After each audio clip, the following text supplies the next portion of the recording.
Avec des aménagements à hauteur d'homme, le PAPIL, projet d'appui à la petite irrigation locale, est en train de changer la physionomie des localités où il intervient.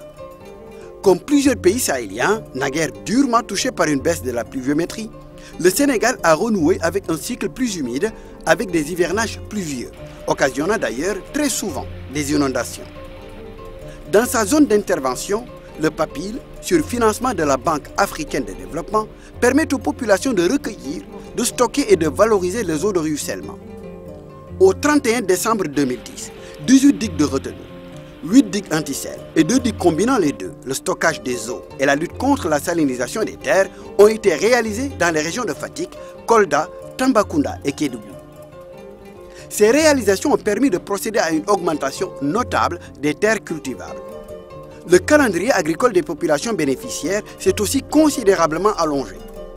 Sur certains sites, par exemple, les populations effectuent jusqu'à 3 campagnes par an, grâce au développement de la culture risicole et de l'horticulture. 2000 hectares de terres salinisées ont pu être récupérés et près de 6000 hectares menacés par l'avancée du sel ont été sécurisés. 2 digues dans le Fatick et dans le Kolda permettent également de résoudre le problème d'enclavement.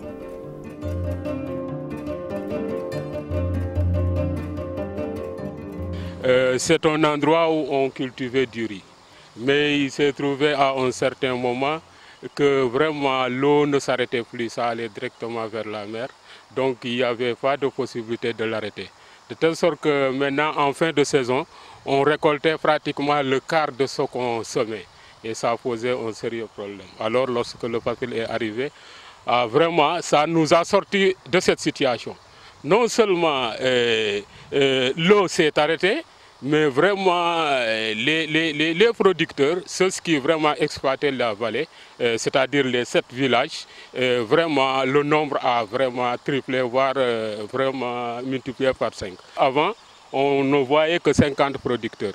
Mais actuellement, ils sont au nombre de 200 vraiment qui s'activent dans la vallée. Aussi, les activités se sont multipliées parce que non seulement la riziculture, mais il y a aussi l'apiculture, il y a aussi l'arboriculture, mais il y a aussi le maraîchage vraiment qui vraiment a fait un boom.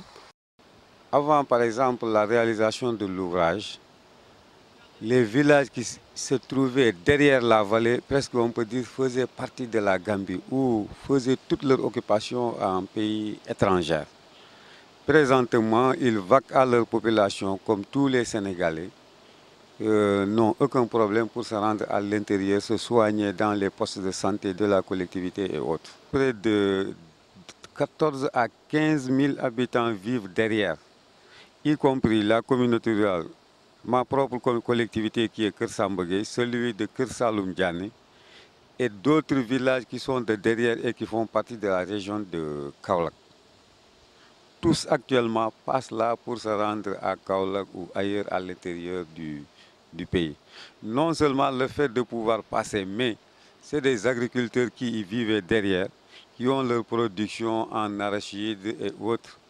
Tout ça, ces produits-là, on faisait des demandes au niveau des autorités gambiennes pour qu'elles transitent, au moins pour vendre leurs produits à l'intérieur du pays.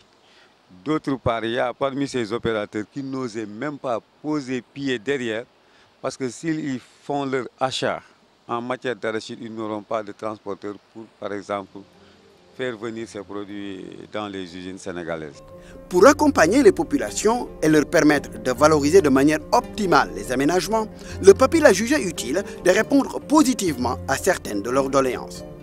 Un fonds de développement local de 1,250 milliard a été dégagé avec l'appui de la BAD. Des magasins de stockage ont été construits pour sécuriser la production. Les équipements post-récolte ont été également distribués. Certains équipements, comme les moulins, permettent d'alléger les travaux des femmes. Ces dernières peuvent être ainsi beaucoup plus présentes au niveau de leurs parcelles. 207 micro-projets ont été réalisés, allant de l'adduction d'eau en passant par la construction de salles de classe et la mise en place de chèvreries et de bergeries, comme ici dans la région de Tambacounda et de Kédougou.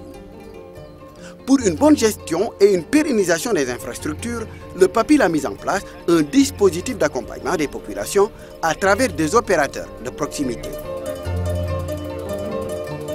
On nous amène, l'encadre nous amène des semences pour se débrouiller. le Dieu a fait que vraiment cette année, on a un bon résultat. L'année prochaine, nous préférons de faire mieux que cela.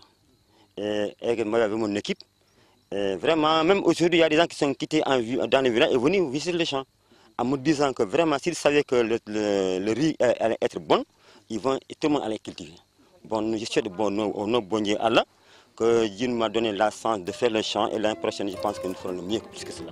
Au-delà des aménagements et des mesures d'accompagnement en faveur des populations, l'une des grandes satisfactions notées dans les actions du PAPIL est l'approche partenariat et recherche de synergie qui a été mise en avant. Le PAPIL a utilisé les compétences techniques disponibles au niveau de ses zones d'intervention. Un partenariat fort a été ainsi noué avec des structures comme les directions régionales du développement rural, l'ANCAR, l'ISRA, la Sodefitex et les régions médicales pour prévenir les maladies hydriques. La réussite du modèle PAPIL a suscité l'intérêt d'autres bailleurs. La Banque islamique de développement a ainsi mis en place un fonds pour financer plusieurs activités. D'autres structures se sont rapprochées du PAPIL. C'est le cas du projet Bafon, appuyé par la coopération japonaise, et le projet Wulanafa, financé par l'USAID. La coopération technique belge et le FIDA, ainsi que plusieurs autres partenaires, ont exprimé leur désir d'accompagner le PAPIL et pourraient à terme financer de nouvelles interventions en faveur des populations.